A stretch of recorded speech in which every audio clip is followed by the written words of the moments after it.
The mining drills stopped working at exactly 3 in the afternoon, and that was when everyone on Dust Rock Station knew something big was coming. The machines never stopped unless there was real trouble, and real trouble usually meant pirates, or worse. Workers dropped their tools and looked up at the gray sky, squinting through the artificial atmosphere dome that kept them all breathing. What they saw made no sense at all. A ship was descending through the clouds, but it wasn't like any ship they had ever seen before. It moved like a living thing, twisting and flowing through the air with grace that no human-built vessel could match. The hull looked like it was made of dark metal and something else, something that shifted colors from deep purple to silver as it caught the light. "Is that a dragon?" whispered Maya, one of the younger miners. She had heard stories, of course. Everyone had. But seeing one in person was different. The ship landed in the main courtyard with barely a sound, even though it was easily 3 times the size of the biggest cargo hauler the station had ever seen. Steam rose from its surface as it cooled, and then a section of the hull simply melted away to form a ramp. What emerged first was a claw, then another. Then a massive head that belonged in ancient stories, not on a dusty mining station in the middle of nowhere.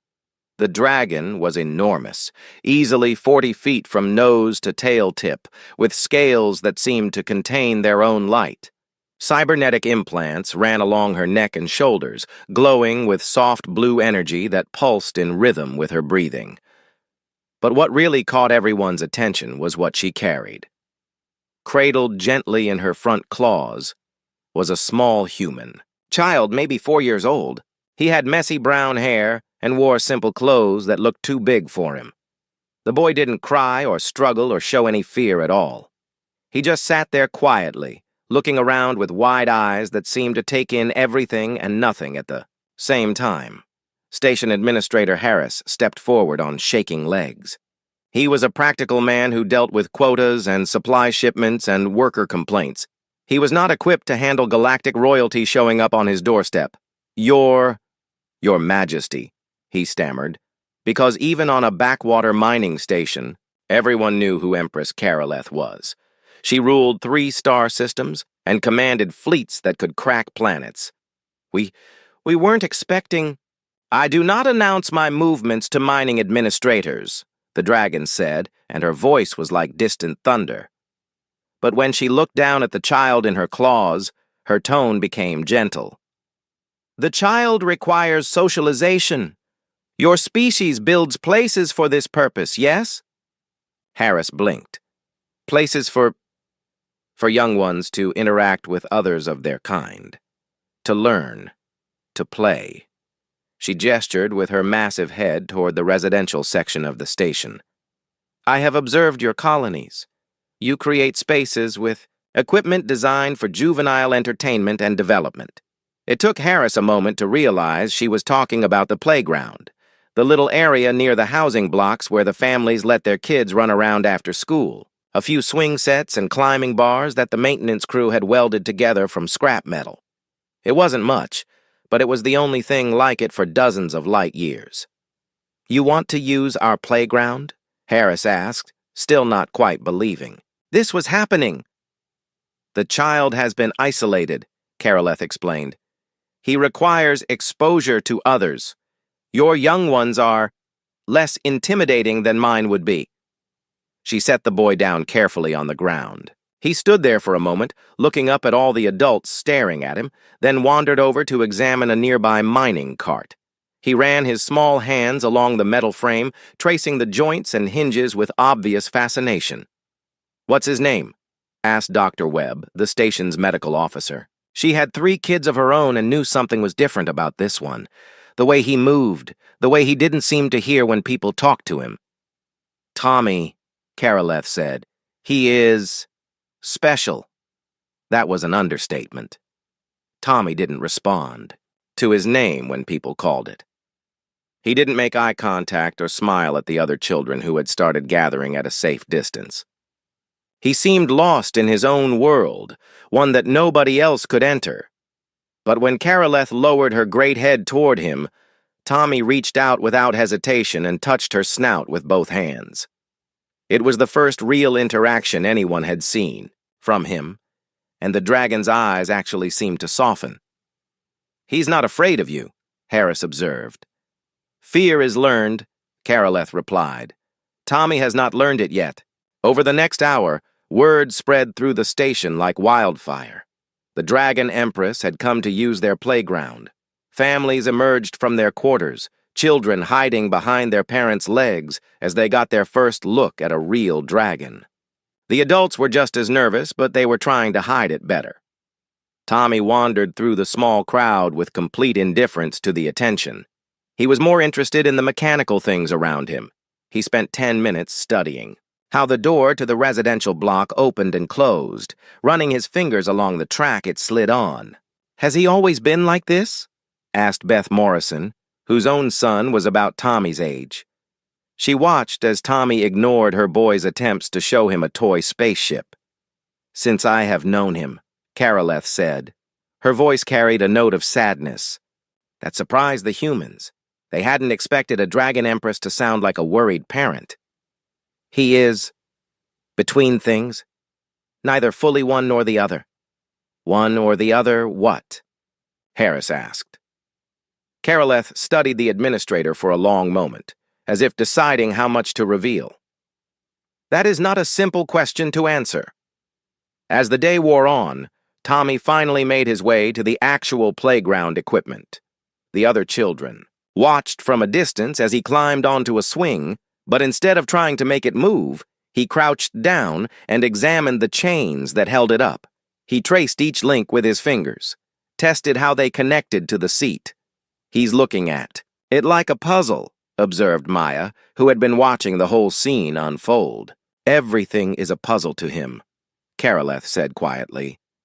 When evening came and the other families started calling their children in for dinner, Tommy was still at the playground. He had moved from the swings to the climbing structure, but he wasn't climbing it. He was lying on his back underneath it, staring up at how the metal bars connected to each other. "Will you bring him back tomorrow?" Harris asked as Karoleth gently picked up the boy. "If you will permit it." "Of course. He's welcome here any time." Harris paused. "Your Majesty, can I ask, why here? Why our station? There must be better places, more appropriate places for someone like him."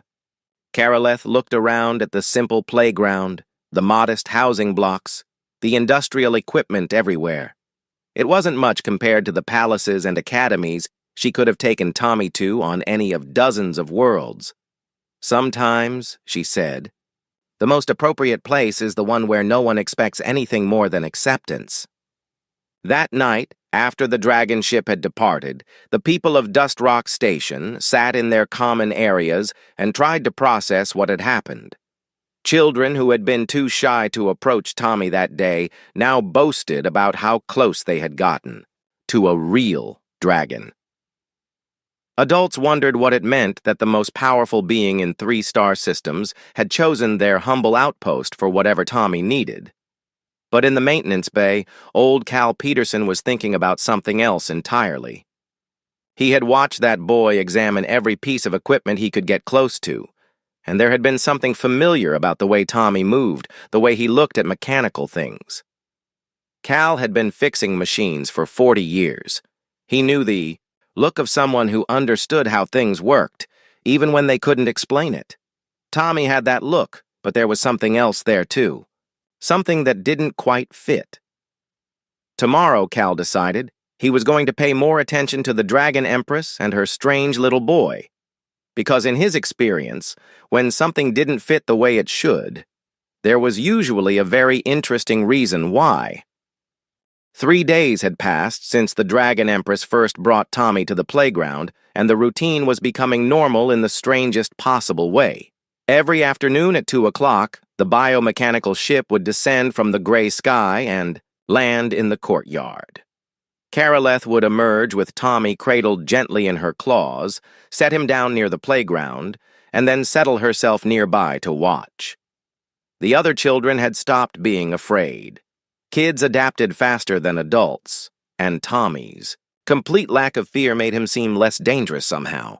They still kept their distance, but now it was more like the distance you kept from someone who was playing a different game than you, not someone who might hurt you. Tommy never played the same game as the other kids anyway. While they ran and shouted and climbed and swung, Tommy continued his careful examination of everything mechanical around him. He had worked his way through most of the playground equipment and was now studying the atmospheric processors that kept their little bubble of air stable in the harsh environment outside. Cal Peterson watched all of this from his workshop, which had the best view of the playground area. At 55, Cal had seen just about everything a mining station could throw at him. Broken drill bits, failed life support systems, quantum engines that decided to stop working for no apparent reason. He prided himself on being able to fix anything, given enough time and the right tools.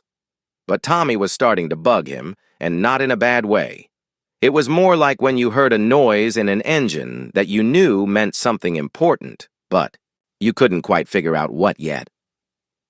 On the fourth day, Cal decided to get a closer look. He waited until Tommy had settled in to examine the junction box that controlled the playground's lights. The boy was sitting cross-legged in the dirt, running his fingers along the cables that led in and out of the metal housing. His movements were slow and methodical, like he was reading something in the way the wires were arranged. "See something interesting there?"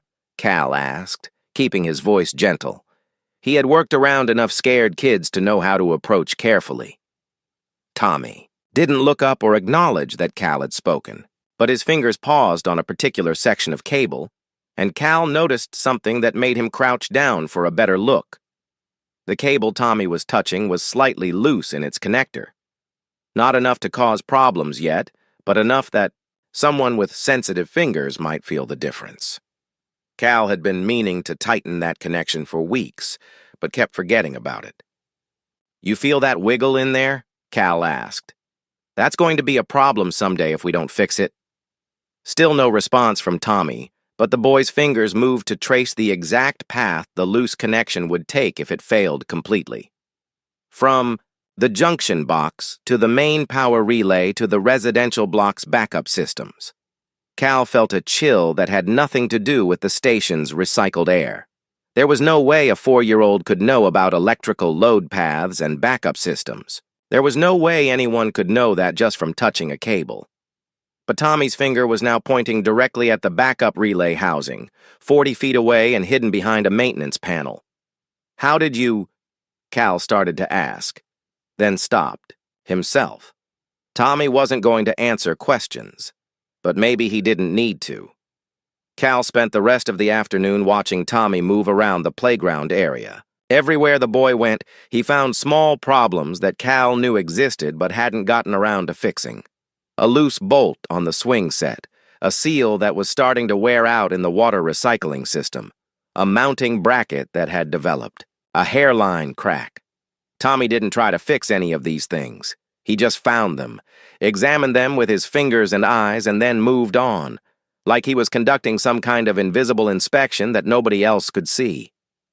That evening, after Karoleth had taken Tommy back to her ship, Cal approached the Dragon Empress. Up close, she was even more intimidating than she looked from a distance. Her cybernetic implants pulsed with energy that Cal could feel in his bones, and her eyes held intelligence that was older and deeper than anything human. "Your Majesty," Cal said, because he figured politeness was probably important when talking to someone who could step on him without noticing. "Can I ask you something about Tommy?" "You may ask," Karoleth replied. Her voice rumbled like distant engines. "I may or may not choose to answer. That boy of yours has been finding mechanical problems all week. Things that are wrong with our systems. Small things, but he's finding them just by touch. How's he doing that?" Karoleth studied Cal for a long moment. Her massive head tilted slightly, like she was trying to decide something important.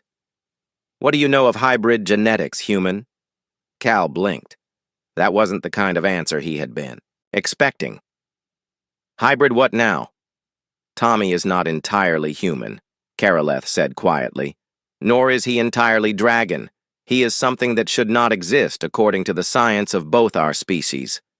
The words hit Cal like a physical blow. He looked back toward the playground, where he could still see the small impressions Tommy's feet had left in the dirt. He's half dragon?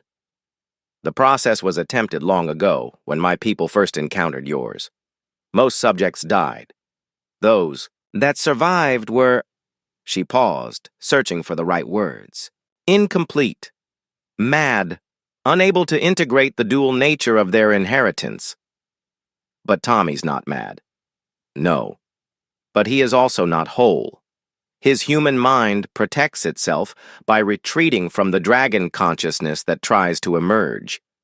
What you interpret as developmental delay is actually a form of psychological defense. Cal felt pieces clicking together in his mind like parts of a complex machine finally fitting into place. The way he examines things. That's not human behavior. Dragons understand. Technology on levels your species cannot comprehend. We see the relationships between all components of a system simultaneously. The flow of energy, the stress points, the failure modes. It is instinctive to us. Karaleth's voice carried a note of sadness. Tommy has this ability, but his human mind cannot process it properly. So he experiences it through touch, through careful observation, but cannot fully access the knowledge, like having the right tools but not knowing how to use them, Cal said. An apt comparison. Cal was quiet for a while, thinking through the implications. What happens if he can't integrate both sides? He will remain as he is. Safe, but limited. Never fully human. Never fully dragon. Never able to reach his potential in either form. And if he does integrate them? Karaleth's eyes flashed with something that might have been hope. He would be something new. Something that has never existed before. A bridge between our species that could change everything. But you haven't been able to make it work. I have tried everything my people know. Ancient rituals, meditation techniques, technological interfaces. Nothing works. Tommy's human nature resists dragon awakening methods, and human psychology cannot handle dragon consciousness without preparation. Cal looked back toward the empty playground, then at his workshop, then at the dragon Empress who ruled star systems, and could probably destroy his entire station with a thought. Your Majesty, he said slowly, has anyone ever tried approaching this like an engineering problem? Karaleth's massive head turned to focus entirely on Cal. Explain. Well, it seems to me that you've got two systems that need to work together, but they're not compatible as they are. In my line of work, when you've got compatibility issues, sometimes you need an interface, something that helps one system talk to the other. You are suggesting technological assistance. I'm suggesting we figure out why the systems aren't talking to each other and then build something to help them communicate. Tommy's got dragon abilities trying to work through human neurology. Maybe what he needs isn't ancient dragon wisdom. Maybe he needs human engineering. Karaleth stared at Cal for a long time. Her cybernetic implants pulsed faster, and Cal got the distinct impression that he was being evaluated by an intelligence that could calculate the orbital mechanics of entire solar systems. Finally, she spoke. You would be willing to attempt this? Ma'am, I've been fixing incompatible systems my whole career. This might be the most interesting challenge I've ever had. And if you fail? If you damage him in the attempt? Cal thought about Tommy sitting in the dirt, tracing electrical pathways with his small fingers, seeing problems that nobody else could detect but unable to communicate what he found. Respectfully, Your Majesty, seems to me he's already damaged. Question is whether we can help him get better. That night, Cal stayed up late in his workshop, sketching diagrams and making notes. He didn't know much about dragon biology or hybrid genetics, but he knew plenty about systems integration and compatibility problems. Somewhere in Tommy's small body, two incompatible systems were trying to work together. Cal had built a career on making incompatible systems cooperate. For the first time since the Dragon Empress had arrived, Cal felt like he was looking at a problem he might actually be able to solve. But first, he needed to understand exactly what he was working with. And that meant spending a lot more time observing Tommy, learning how his unique abilities worked, and figuring out why they weren't working better. Tomorrow, Cal decided, he was going to start treating Tommy like the most complex and important repair job of his career. 2 weeks into his unofficial study of Tommy, Cal had filled 3 notebooks with observations and still felt like he was missing something important. The boy's behavior wasn't random at all once you knew what to look for. Everything Tommy did followed patterns that reminded Cal of troubleshooting procedures he used on complex systems. When Tommy examined the playground equipment, he always started with the stress points, the joints that bore the most weight, the connections that handled the most movement. When he wandered around the station, he gravitated toward equipment that was running at the edge of its tolerances. The atmospheric processor that was due for maintenance. The gravity generator that had been making subtle vibrations for months.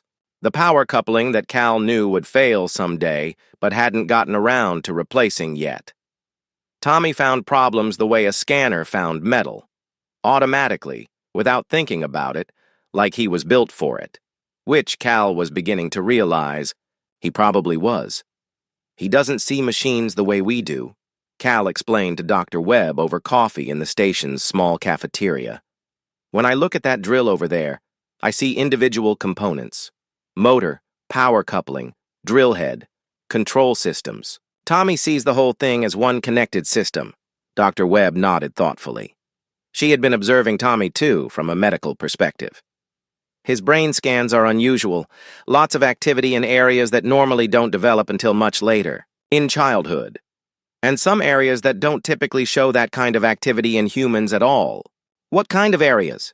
Spatial processing, pattern recognition. There's also unusual connectivity between different brain regions, like his visual cortex is directly connected to parts of his motor planning system. Cal leaned forward. What would that do to someone? Theoretically, it might let them understand complex three-dimensional relationships just by looking at something. They could see how all the parts of a system connect and move without having to think through each connection individually. That sounds exactly like what Tommy's doing.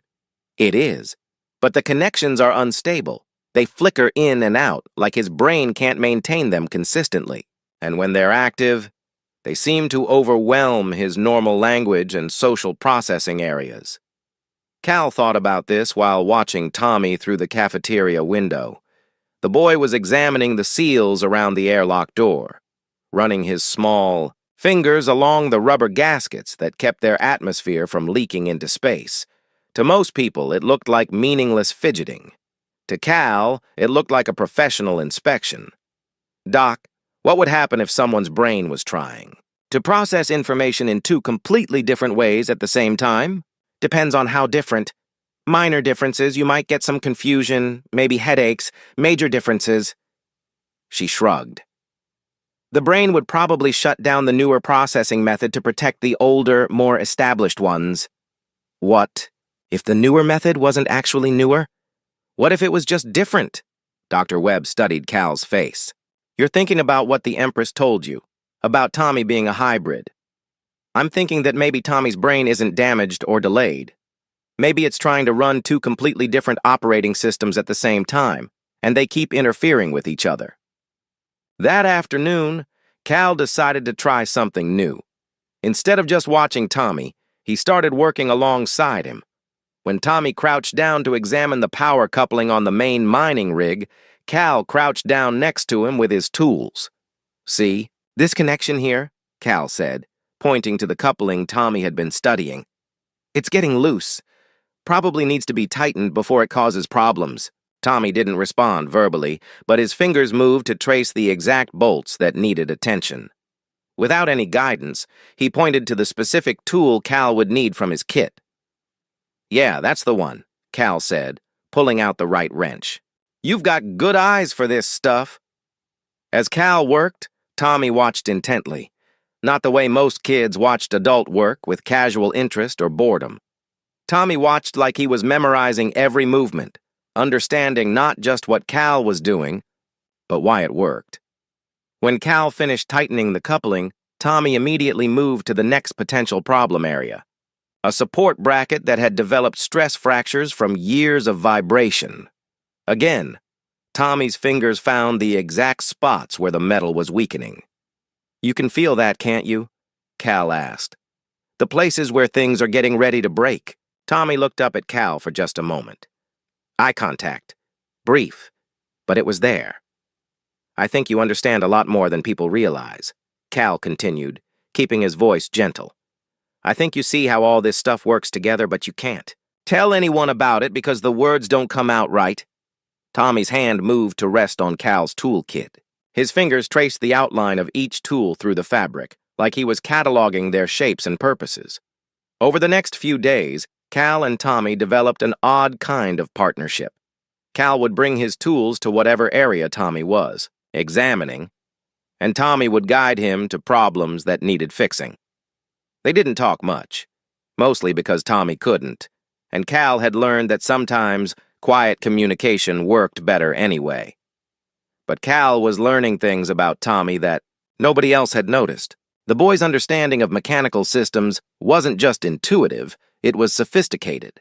Tommy could predict failure cascades, identify weak points in complex chains of components, and even seemed to understand load distributions and stress patterns. It took Cal years of training to recognize. "It's not possible," Dr. Webb said when Cal described what he was seeing. "A 4-year-old brain doesn't have the development necessary for that kind of systems thinking." "What if it's not a 4-year-old brain?" Cal asked. "What if part of it is something else?" That evening, Cal approached Karoleth with a specific request. He wanted to understand dragon technology, how dragons thought about mechanical systems. What made their approach different from human engineering? "Your species approaches technology through linear logic," Karoleth explained. "You break complex problems into smaller pieces, solve each piece individually, then combine the solutions. This works, but it is slow and sometimes misses elegant solutions that require understanding the whole system simultaneously." "And dragons? We perceive the entire system at once. All components, all connections, all energy flows, all potential failure modes. We see technology as living networks rather than collections of parts." Cal nodded slowly. "Tommy does that. He sees the whole system. But he can't communicate what he sees because his human language centers don't know how to process that kind of information." "Correct. And because he cannot communicate it, he cannot act on it effectively. The knowledge exists, but remains trapped." "There's something else, isn't there?" Cal asked. "Something you haven't told me yet." Karoleth was quiet for a long moment. "In dragon culture, full integration of technological consciousness requires a specific awakening process, a moment when all systems activate together and establish permanent connections." "What kind of awakening process?" "The first flame. When a young dragon breathes fire for the first time, it triggers neurological changes that allow full access to technological intuition. Without this awakening, a dragon remains limited, never reaching full potential." Cal felt something cold settle in his stomach. "And Tommy?" "Tommy possesses the biological mechanisms for fire breathing. The organs are present and properly formed, but they have never activated. His human nervous system does not trigger them the way a dragon's would." "What happens if he never breathes fire?" "He remains as he is, partially functional in both aspects of his nature, but never fully integrated, never able to truly communicate what he perceives or act on his understanding in meaningful ways." Cal looked toward the residential area where Tommy was spending the night with one of the station families. The Hendersons had volunteered to look after him, and their daughter Emma had been patiently trying to teach Tommy to play with blocks. "Has anyone ever tried to help a hybrid breathe fire before? Tommy is the first hybrid to survive long enough for the attempt. Previous subjects either died in infancy or never developed the neurological complexity necessary for integration. So we're making this up as we go along." "Yes." Cal rubbed his face with both hands. "Your Majesty, I need to know something. If we can't figure this out, if Tommy never integrates properly, what happens to him?" "He will live a long life, Hybrids age more slowly than humans. But he will always be isolated, always be different, always be alone in ways that neither fully human nor fully dragon individuals can understand. And if we do figure it out, then he becomes something new, something that has never existed. A being who can bridge the gap between our species and show both of our peoples possibilities we never imagined. That night, Cal sat in his workshop staring at his notebooks full of observations about Tommy. Somewhere in all of this information was the key to helping the boy achieve his full potential. The question was whether a middle-aged human mechanic had any business trying to solve a problem that involved alien biology and neurological processes nobody fully understood. But then Cal thought about Tommy's face when he found a mechanical problem, the way his eyes lit up with understanding that he couldn't share with anyone. The boy had knowledge trapped inside him that could benefit everyone around him, if only there was a way to let it out. Cal had spent his career making broken things work again. This might be the most important broken thing he had ever tried to fix. Tomorrow, he decided, he was going to start figuring out how to help a half-dragon child breathe fire for the first time in history. Medical scanners hummed to life in ways they were never designed for as Cal fed dragon physiological data into systems built to analyze human anatomy. Dr. Webb had volunteered her equipment after Cal explained what he was trying to do, though she still looked skeptical about the whole project. "This is completely outside any established medical protocol," she warned for the third time that morning. "Most interesting problems are," Cal replied, adjusting the scanner's parameters to account for non-human tissue density. "Tommy, you doing okay in there?" The boy lay perfectly still on the examination table, more patient than any 4-year-old had a right to be. The scanning array moved slowly around his small body, building a 3-dimensional map of his internal structure that no human doctor had ever seen before. What they found changed everything Cal thought he knew about biology. Tommy's anatomy was a masterpiece of impossible engineering. His lungs were larger than they should be, with additional chambers that connected to organs that had no names in human medicine. Specialized glands clustered around his throat and chest, connected by a network of vessels that pulsed with their own rhythm. Most remarkably, his nervous system showed dual pathways for almost every major function. "He's got 2 complete sets of neural networks," Dr. Webb said, staring at the scan results. "One that looks essentially human and another that follows. Completely different patterns." Cal studied the display, trying to make sense of what he was seeing. "The dragon network isn't connected properly to the human one, more like they're actively interfering with each other. Look at these readings around his brainstem. The signals are crossing and creating feedback loops." Cal traced the pathways with his finger on the screen. "So when his dragon side tries to communicate with his fire-breathing organs, the signals get scrambled by his human nervous system. And when his human side tries to process language or social cues, the dragon pathways create interference." Dr. Webb shook her head. "It's amazing he functions at all. He functions because he's found ways to root around the interference. When he examines mechanical systems, he's using his dragon intuition through pathways that don't conflict with human processing. But he can't access the full capabilities of either system." Cal spent the next 2 days studying the scans and comparing them to the dragon physiological data Karaleth had provided.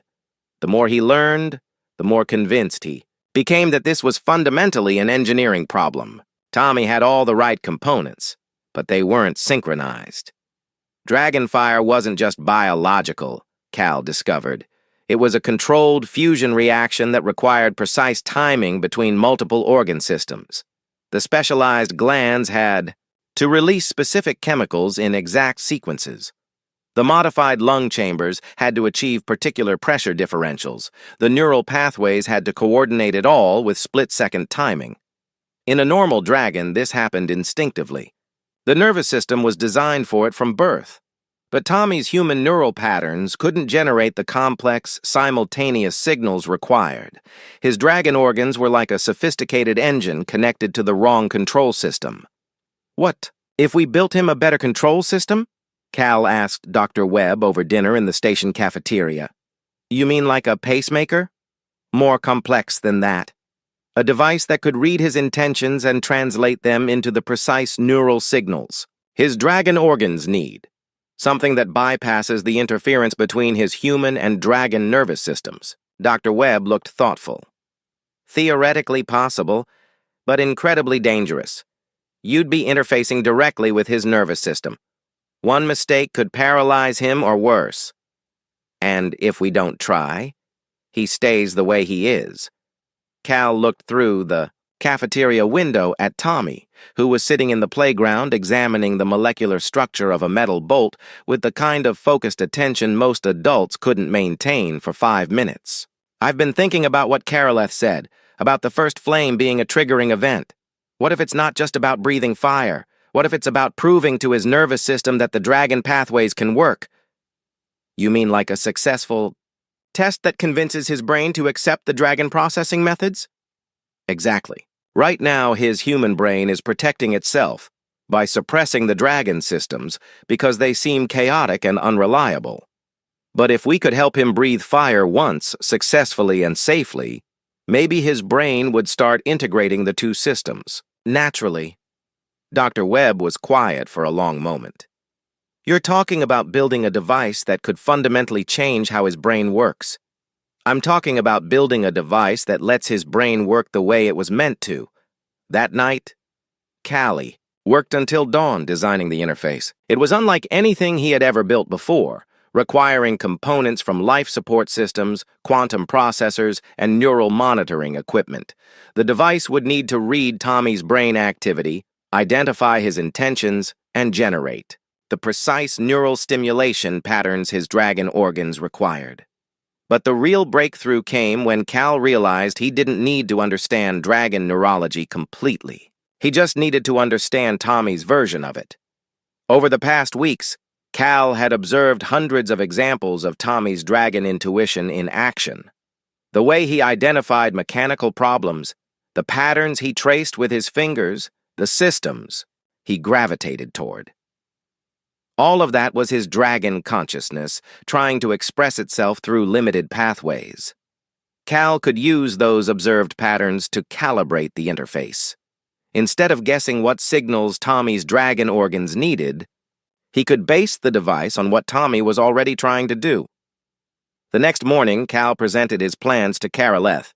You propose to build a mechanical interface to assist with neurological functions, the Dragon Empress said, studying Cal's diagrams with eyes that had seen technologies beyond human imagination.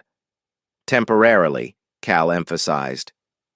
Just long enough to help him achieve first flame. After that, his brain should start integrating the systems naturally. And if your calculations are incorrect? If the device fails or causes damage? Cal had been dreading this question. Then I've made things worse instead of better. But Your Majesty, I've looked at every other option. Traditional dragon awakening methods won't work because Tommy's nervous system isn't purely dragon. Human developmental approaches won't work because his brain isn't purely human. This hybrid approach might be the only way.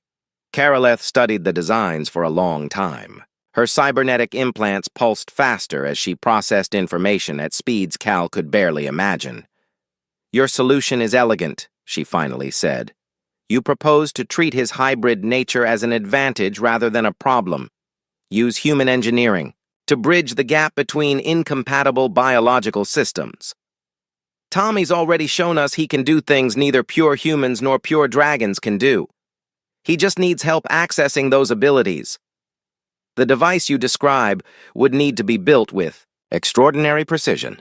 The tolerances are smaller than most human manufacturing can achieve. Cal had thought about this too.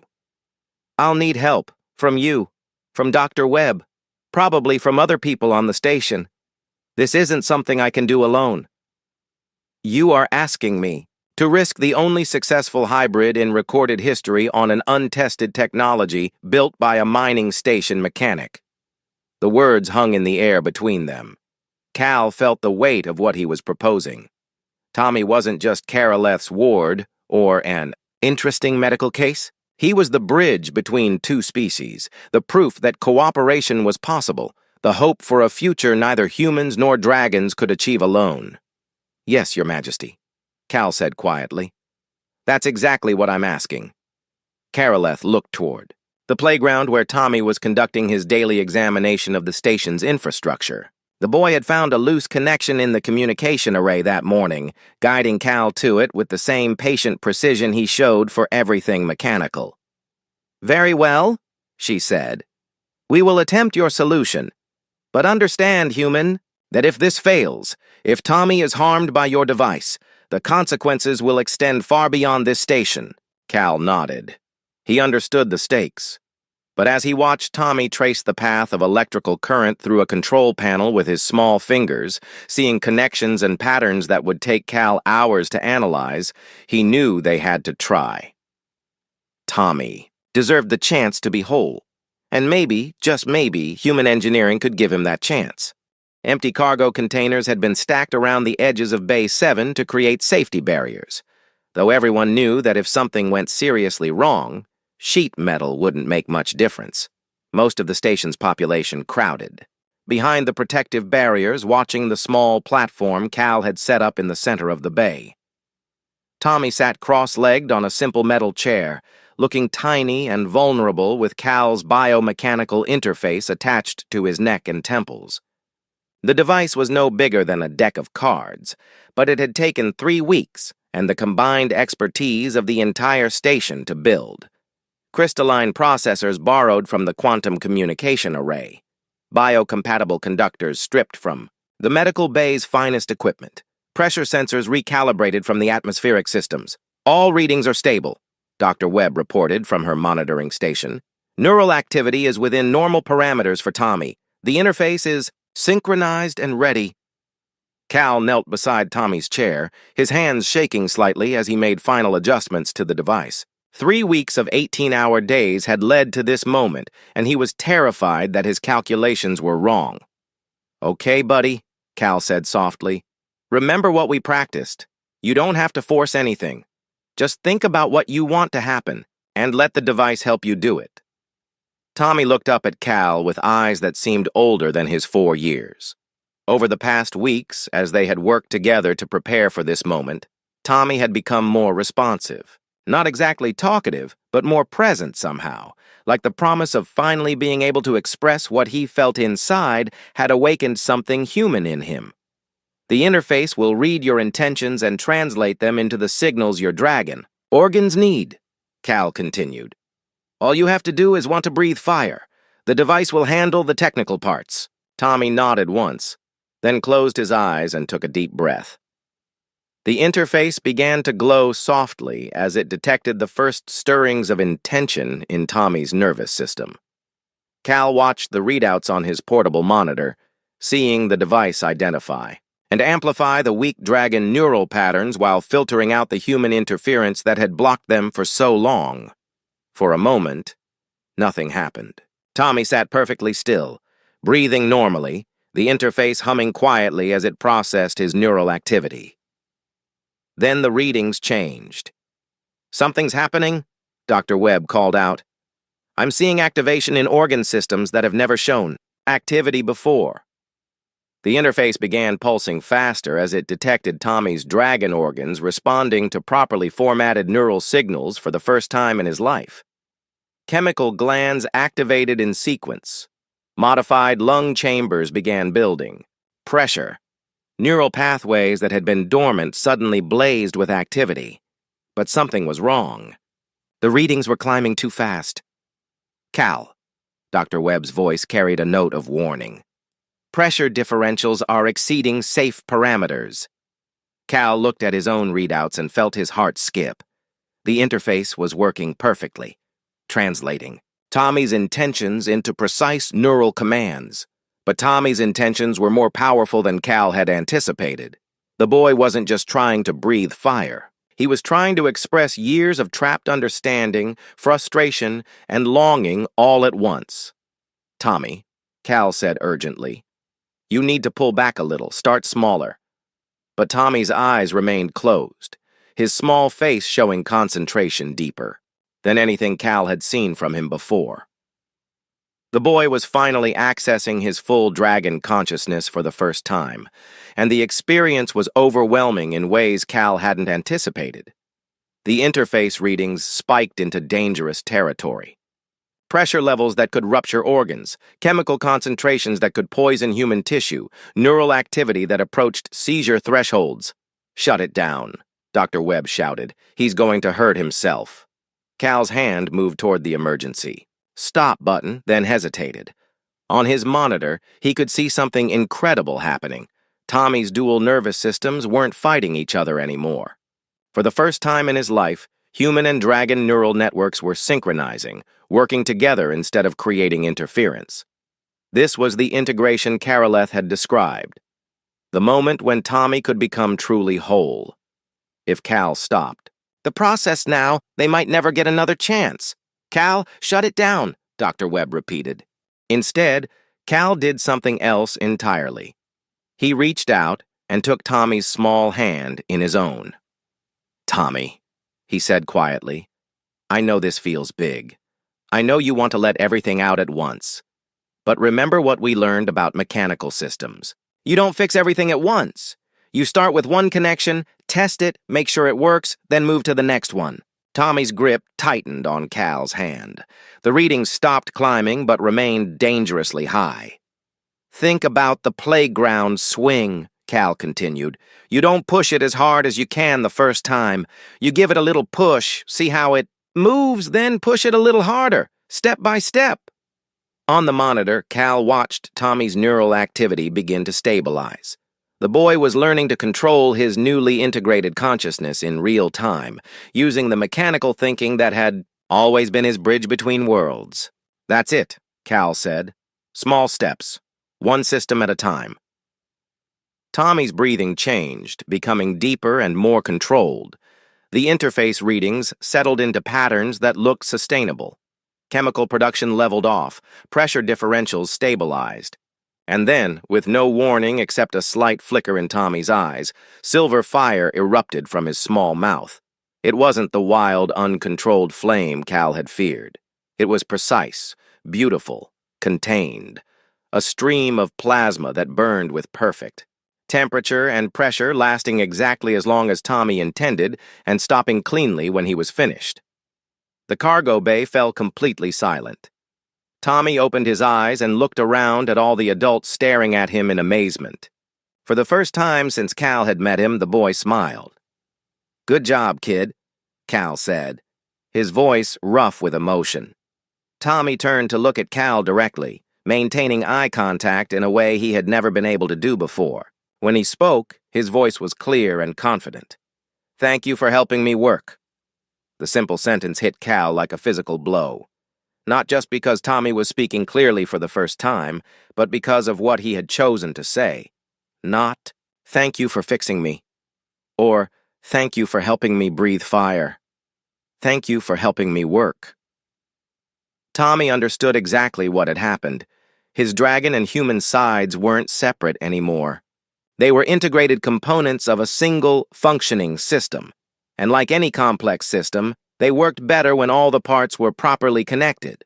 Over the following hours, as the station celebrated and Dr. Webb ran test after test to confirm that Tommy was healthy and stable, Cal watched the boy interact with the world in completely new ways. Tommy could now communicate his mechanical insights clearly, explaining to other engineers how systems could be improved in ways they had never considered. He could play with the other children, but also help them understand how their toys worked, and how to fix them when they broke. But most importantly, Tommy was happy. The frustration and isolation that had marked his early years were gone, replaced by the joy of finally being able to express everything he saw and understood about the world around him. Karaleth approached Cal that evening as the celebration was winding down. "You have given him something I could not," she said quietly. "You have given him the ability to be himself." "I just built an interface," Cal replied. "Tommy did the hard part." "You built more than an interface. You built a bridge between our species. Tommy is proof that humans and dragons can not only coexist, but can create something greater together than either could achieve alone." Cal looked across the cargo bay, where Tommy was explaining to a group of fascinated adults how the quantum communication array could be modified to improve signal clarity by 30%. The boy was gesturing enthusiastically, his eyes bright, with the joy of finally being able to share his knowledge. "What happens now?" Cal asked. "Now Tommy grows up," Karoleth said. "He learns to use his abilities to help both our peoples. And perhaps someday he helps other hybrids make the same journey he has made." Other hybrids. Tommy was not the first attempt, only the first success. There are others hidden away, struggling with the same conflicts he faced. Now we know they can be helped. Cal nodded, understanding the magnitude of what they had accomplished. This hadn't just been about helping one child. It had been about proving that the barriers between species could be overcome with patience, understanding, and the right kind of engineering. As the evening wore on and the station gradually returned to normal operations, Cal found himself back in his workshop, already sketching improvements to the biomechanical interface. Tommy wouldn't need it anymore, but other hybrid children might. It felt good to be working on a problem where success meant giving someone the chance to be whole. Cal had fixed a lot of machines in his career, but he had never fixed anything as important as a child's ability to be himself. Tomorrow, Tommy would start learning to use his integrated abilities to solve problems that neither pure humans nor pure dragons could handle alone. But tonight he was just a happy 4-year-old playing with the other children, finally able to be both human and dragon without having to choose between them. Cal smiled and got back to work. There were more hybrid children out there who needed help, and he had a lot of interfaces to build.